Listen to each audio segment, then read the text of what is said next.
Ada yang sering panjang banget di komentar, dan saya rasa ini perlu saya angkat karena banyak yang merasakan hal yang sama tapi nggak berani cerita. Keluhan lambungnya sudah puluhan tahun, sudah capek minum obat, lelah dengan 1001 sensasi di tubuh.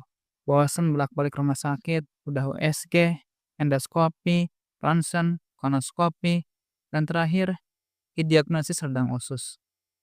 Sudah minum macam-macam obat, tapi belum sembuh juga. Dan soal makanan, dia udah stop semua pantangan. Nggak pedes, nggak kecut, nggak asem, nggak manis-manis, gorengan stop total.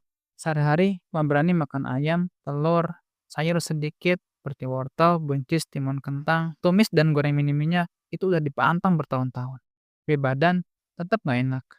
Perut masih banyak sensasi, badan makin kurus. Lalu dia tanya, kira-kira saya salah caranya di mana ya, Kang? Saya bukan dokter dan saya nggak akan sok tahu soal diagnosis dia. Tapi dari pengalaman saya sendiri dan dari orang-orang yang pernah saya dampingi, saya melihat satu pola yang sama. Kita sering cuma fokus di makanan, patang ini, patang itu. Tapi lambung itu nggak cuma dipengaruhi oleh apa yang kamu makan. Dia juga dipengaruhi oleh bagaimana kamu tidur dan bagaimana kondisi pikiran kamu. Kalau tidur kamu berantakan, tubuh nggak punya waktu untuk recovery. Sel-sel lambung yang rusak nggak sempat diperbaiki. Kalau pikiran kamu terus-terusan cemas dan takut, kortisol jadi naik, lambung makin tegang, makin sensitif, dan ketakutan terhadap makanan itu sendiri justru bikin lambung bereaksi lebih keras. Jadi, makanan sudah dijaga, tapi tidur berantakan dan pikiran penuh kecemasan, lambung tetap nggak tenang. Ini yang saya maksud dengan pendekatan holistik. Bukan cuma pola makan, tapi pola tidur dan pola pikir juga harus dibenahi bareng-bareng. Ketiganya saling berhubungan. Dan satu hal lagi yang mau saya sampaikan, di komentarnya dia bilang masih semangat. Masih berharap setelah badai ada pelangi. Setelah puluhan tahun berjuang, dia masih punya harapan.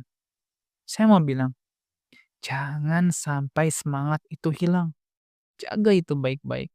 Karena dulu, titik balik saya juga dimulai dari situ.